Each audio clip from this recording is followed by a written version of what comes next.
സർക്കാർ 100 ദിന കർമ്മ പദ്ധതിയിൽ ഉൾപ്പെടുത്തി കിടപ്പ് രോഗികൾക്കായുള്ള റേഷൻ വിതരണം പദ്ധതിയുടെ ഭാഗമായി ഗുണഭോക്താക്കളെ കണ്ടെത്തുന്നതിനായുള്ള കണക്കെടുപ്പ് നിയോജക മണ്ഡലത്തിൽ നടന്നു. 130ഓളം പേരാണ് ഉൾപ്പെട്ടിരിക്കുന്നത്. വണ്ടിപ്പെരിയാർ ഗ്രാമപഞ്ചായത്തിൽ 10 അംഗങ്ങൾ. റെയിൻബോ ന്യൂസ് വാർത്തകൾ നിങ്ങൾക്കായി അവതരിപ്പിക്കുന്നത് ആരോഗ്യ സംരക്ഷണം അത് നാളെയുടെ വലിയ മുതൽക്കൂട്ടാണ്. ഇന്നത്തെ ജീവിതശൈലിയും ഭക്ഷണ രീതികളും കാരണം പ്രമേഹം ഉൾപ്പെടെ നിരവധി രോഗങ്ങൾ നമ്മുടെ ജീവിതത്തെ ബാധിച്ചുകൊണ്ടിരിക്കുകയാണ്. ഈ രോഗങ്ങളെ ഫലപ്രദമായി നേരിടാൻ വിദഗ്ധരുടെ പരിചരണവും കൃത്യമായ ചികിത്സയും അനിവാര്യമാണ്. കുമളിയിൽ പ്രവർത്തിക്കുന്ന MKM polyclinic and diabetes centre നിങ്ങളുടെ ആരോഗ്യ സംരക്ഷണത്തിനായി സമർപ്പിതരായ വിദഗ്ധ ഡോക്ടർമാരുടെ സേവനം ഒരുക്കിയിരിക്കുന്നു.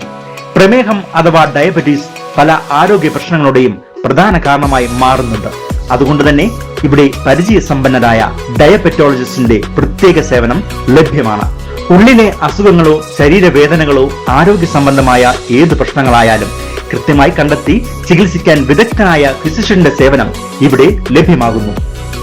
കൂടാതെ ജനറൽ OP, എക്സ്റേ, സ്കാനിംഗ് തുടങ്ങി അത്യാധുനിക സൗകര്യങ്ങളോട് കൂടിയ സമഗ്ര ചികിത്സാ സേവനങ്ങളാണ് MKM polyclinic and diabetes centre ഒരുക്കിയിരിക്കുന്നത്. ഹോളിഡേ ഹോമിന് സമീപം കുമളിയിലാണ് MKM polyclinic and diabetes centre പ്രവർത്തിക്കുന്നത്. നിങ്ങളുടെ ആരോഗ്യം ഞങ്ങൾക്ക് വിലപ്പെട്ടതാണ്. ഓരോ ചുവടിലും ഞങ്ങളുണ്ടാകും നിങ്ങളോടൊപ്പം. MKM polyclinic and diabetes centre, Kumily. UDF സർക്കാരിന്റെ 100 ദിന കർമ്മ പദ്ധതിയിൽ ഉൾപ്പെടുത്തിയ പ്രധാനപ്പെട്ട പദ്ധതിയാണ് കിടപ്പ് രോഗികൾ ആയിട്ടുള്ള ആളുകൾക്ക് വീടുകളിൽ റേഷൻ എത്തിക്കുന്നത്. ആരും കൂടെയില്ലാത്ത ആളുകൾ ആയിരിക്കണം. അങ്ങനെയുള്ള ഗുണഭോക്താക്കളെ കണ്ടെത്തുന്നതിനായി സിവിൽ സപ്ലൈസ് വകുപ്പിന്റെ നേതൃത്വത്തിൽ ഗ്രാമപഞ്ചായത്തുകളുടെ ആശാ വർക്കർമാർ, പാലിയേറ്റീവ് കെയർ നഴ്സ്, CDS അംഗങ്ങൾ എന്നിവരെ ഉൾപ്പെടുത്തിയുള്ള യോഗം വിളിച്ചുകൂട്ടി. വണ്ടിപ്പെരിയാർ ഗ്രാമപഞ്ചായത്തിൽ 10ഓളം അംഗങ്ങളാണ് പരിഗണനയിൽ ഉള്ളത്. പീരുമേട് നിയോജക മണ്ഡലത്തിലാകെ 130ഓളം ആളുകൾ ഉണ്ട്.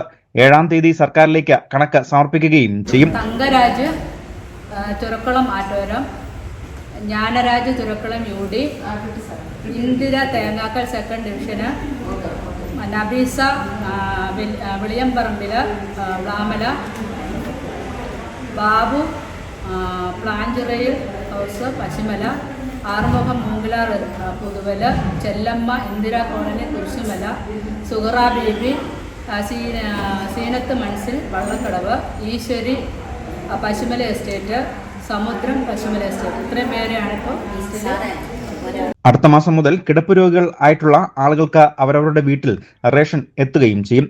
ഇതോടൊപ്പം തന്നെ 17-ാം തീയതിയാണ് മുൻഗണന റേഷൻ കാർഡിൽ ഉൾപ്പെടാൻ അപേക്ഷിക്കേണ്ട അവസാന തീയതിയും. News bureau, Vandiperiyar.